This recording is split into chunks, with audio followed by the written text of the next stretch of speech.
Welcome to the Explainer. I'm so glad you're here with us today because we're diving into something that's going to touch almost all of our lives at some point, navigating the California paid family leave system. Today, we're breaking down exactly how you can secure the support your family absolutely deserves right when you need it most. So let me ask you, are you prepared to unlock the financial support your family needs without totally blowing up your work-life balance? Taking time off to care for a loved one shouldn't mean you're suddenly drowning in financial stress. And luckily, California has one of the most robust systems in the world to make sure that doesn't happen. We're going to uncover all these essential steps you need to successfully apply for paid family leave so you can just focus on your family and secure your peace of mind today. All right, here's our quick agenda for this explainer. We'll be looking at understanding paid family leave, who qualifies for benefits, calculating your financial support, the step-by-step application process, common pitfalls and resources, and finally, our conclusion and legal disclaimer. Consider this your roadmap to demystifying all that bureaucracy. Okay, Section 1, Understanding Paid Family Leave. It is absolutely crucial to clear up the number one thing people get confused about right out of the gate.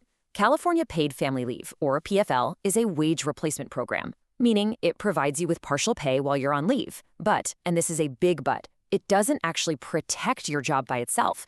Job protection comes from entirely different laws, like the federal FMLA or the California Family Rights Act, CFRA. So just keep this straight. PFL pays you, but FMLA and CFRA protect your right to actually return to your job. So what can you actually use this wage replacement for? Well, there are three main types of PFL claims. First up is bonding. This is for welcoming a new child into your family, whether that's through birth, adoption, or foster care placement. Second is care.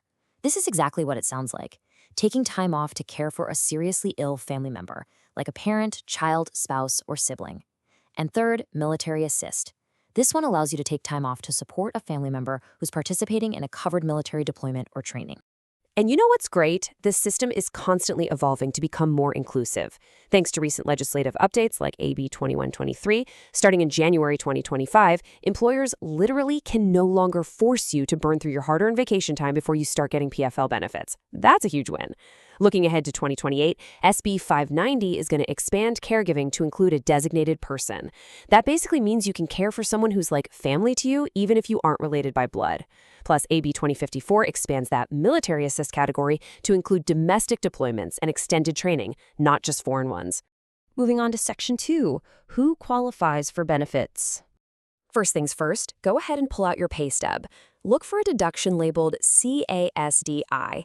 That stands for California State Disability Insurance. If you see that on there, great news. You're paying into the system. Now, you also need to have earned at least $300 during your 12-month base period, and you've got to be attached to the labor market. That just means you're working or actively looking for work when your leave actually begins. Oh, and here's a massive takeaway. Your citizenship and immigration status, they do not affect your eligibility for this program at all. All right, Section 3, calculating your financial support. 8. That is the magic number here. Under the California Paid Family Leave Program, you can receive benefit payments for up to 8 weeks within any given 12-month period. And the best part? You don't even have to take all 8 weeks at once. You can completely break it up however you need to best suit your family situation. So, what do those 8 weeks actually look like financially? Well, for claims in 2026, the state has set the maximum weekly benefit amount at a very substantial $1,765. The minimum weekly benefit sits at $50. Your specific amount is calculated based on your highest quarter of earnings in your base period. To give you a better idea of your specific take-home pay, PFL is designed to replace an impressive 70 to 90% of your typical weekly wages.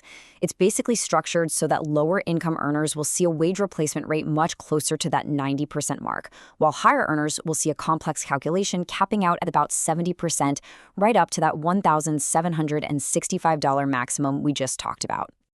Let's get into Section 4, the step-by-step application process. The chronological flow here is simple, but I have to warn you, it's strictly enforced. Step 1, your family leave must actually begin before you can apply, so you can't jump the gun and apply in advance. Step 2, you gather your required documents. And Step 3, and honestly this is absolutely critical, you must submit your application within a 41-day window after your leave begins. Depending on your claim, you're going to need specific documentation for step 2.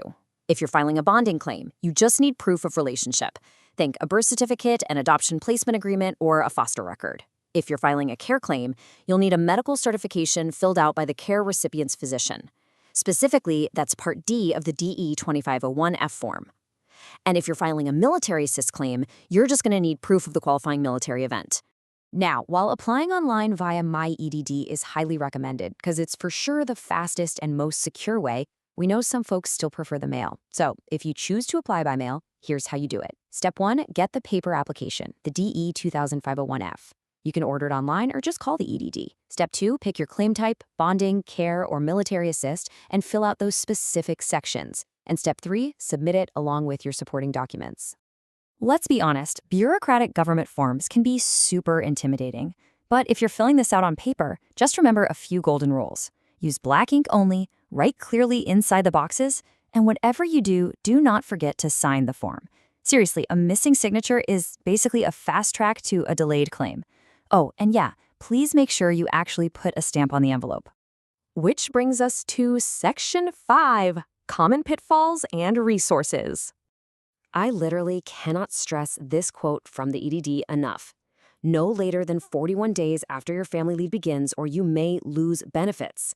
Missing this strict 41-day filing window is the single biggest pitfall that could end up costing you the financial support you've been paying into for years.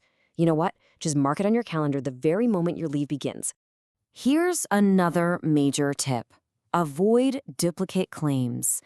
Sometimes people get anxious waiting around and decide to send in a paper application after they've already applied online. Do not do this. Doing this will instantly red flag your account and delay your processing. Just apply once online via MyEDD, and you can track your status right there in your portal. But what if your employer tells you that you're an independent contractor, so you don't qualify? Well, if you suspect you've been wrongly misclassified, submit the application anyway. Let the EDD determine your actual eligibility. Legal Aid at Work even has a specific guide for misclassified workers to help them navigate this exact scenario. And finally, Section 6, Conclusion and Legal Disclaimer. Before we wrap up, please remember that this explainer is strictly for educational and informational purposes. It is not intended as legal or financial advice. Laws change constantly, and every individual's situation is completely unique.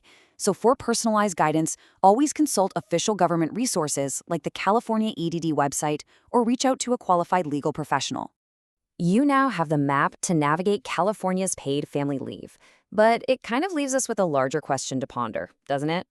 As our workforce continues to evolve, will the rest of the nation follow California's lead, creating a future where caring for a loved one never has to mean facing financial ruin? The power is in your hands today to balance your work and your family life. Thank you so much for joining me on The Explainer.